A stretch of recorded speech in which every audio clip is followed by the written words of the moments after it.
porter à votre connaissance le rappel de tout ce qu'on avait fait depuis la marche du 23, hein?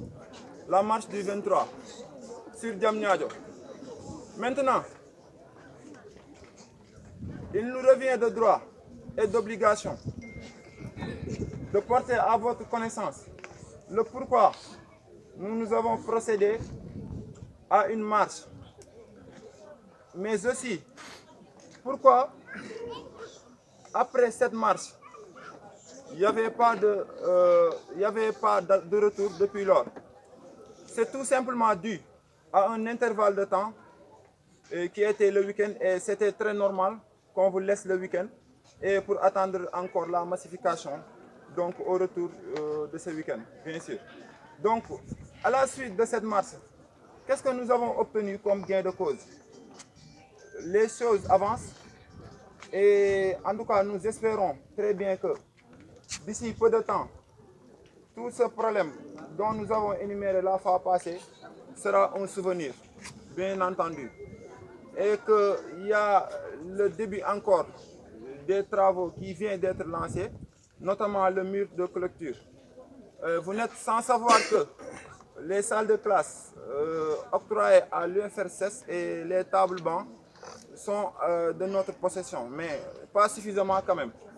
Donc nous avons dit qu'il fallait communiquer avec vous. Pourquoi? Parce que vous êtes notre force. Vous avez droit à la compréhension.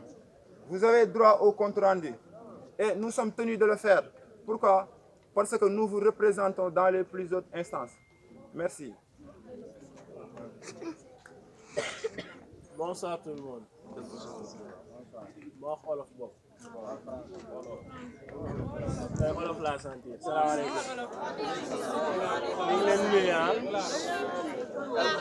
Voilà. Juste pour vous dire que daanaka il a tout résumé.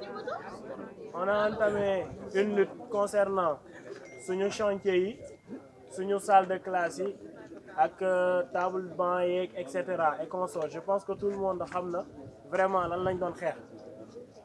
On a eu à entamer benn marche boo xam ne dem nañ ba ministère te comme niñ ko waxee ba ñuy doon dem ci marche bi demuñu fa woon pour gisante woon ak ministre bi toog di wax dañoo demoon pour suñu plaidoyer ñu bind ko wax suñu problème te waxoon nañ ko à l'avance déposé waat ko fa ba Sénégal yëpp xam na ne bii ba dañoo dox ba foofu jox ko ba ñu paree signé na ko ñu ñibbisi waat ci même jour bi ba ñuy ñëwee ñu nekkoon ci université bi sax war nañ ko seetlu gisoon nañ ne y avait eu ay table banc yu ñu commencé di ko andi ci jour bi on a reçu presque ay 200 tables ak 400 chaises kon ñu gis na ne am na benn retour bu mu def bien vrai que c'est pas suffisant.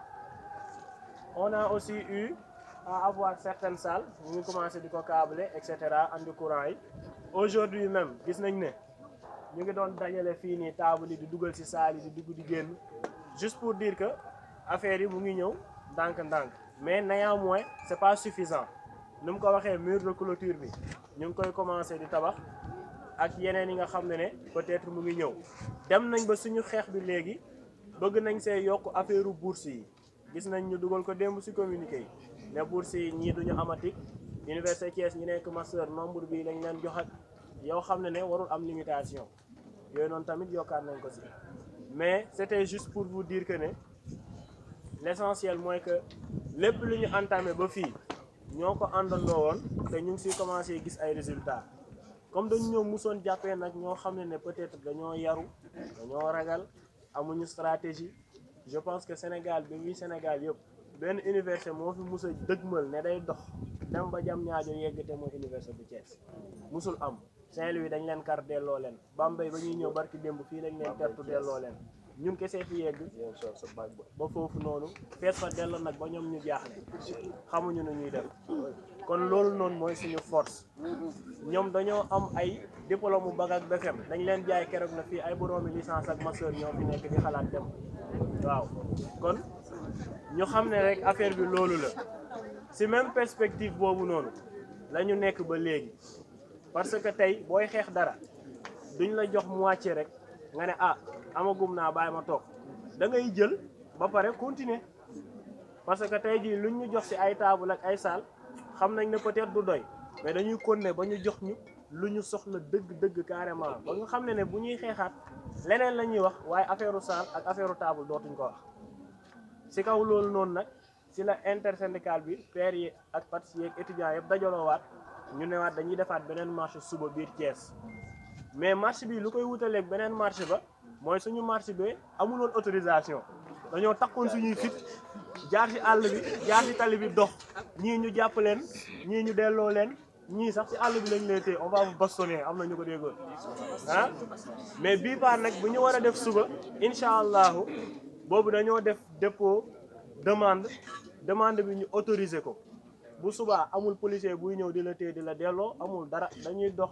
ndànk dem ba fu ñu war a dem àndandoo ñun ñëpp defaat suñ point de presse ñibbi si waat incha allah xëy na loolu lañ waxoon ne nañ ko jàllale comme ça ñoom ñëpp ñu xam fan lañ toll ci situation bi xam ne tamit metti na mais bon yàggul dara peut-être lu ñuy laaj yëpp dinañ ko am incha allah.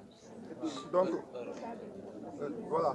Donc, permettez-moi à la décharge du président Khalifa, au moins de vous expliquer clairement le problème sur les masters et la limitation des bourses. Vous n'êtes sans savoir que la sélection pour le niveau master est déjà une sélection assez rigoureuse, n'est-ce pas? Donc, l'excellence doit primer. Et quand l'excellence prime, il ne doit pas y avoir de restrictions par rapport aux allocations. Et c'est ainsi que le ministre de l'Enseignement supérieur a décidé de limiter l'allocation qu'on octroie aux étudiants à un nombre très minime, 200 bourses pour toute l'université de Thiès. Ça, c'est inadmissible. Je vous tiens compte. Vous avez, comme j'ai l'habitude de le dire, le droit à l'information. Pour que demain, quand nous allons agir, vous puissiez savoir ce pourquoi nous agissons. Et clairement, ce problème-là ne sera pas traité de manière générale comme on traitait les problèmes à l'avance. Ce problème ne sera pas aussi être une impunité par rapport au ministère tutelle qui est le ministère de l'Enseignement supérieur. Pourquoi? Parce que toutes les universités aujourd'hui,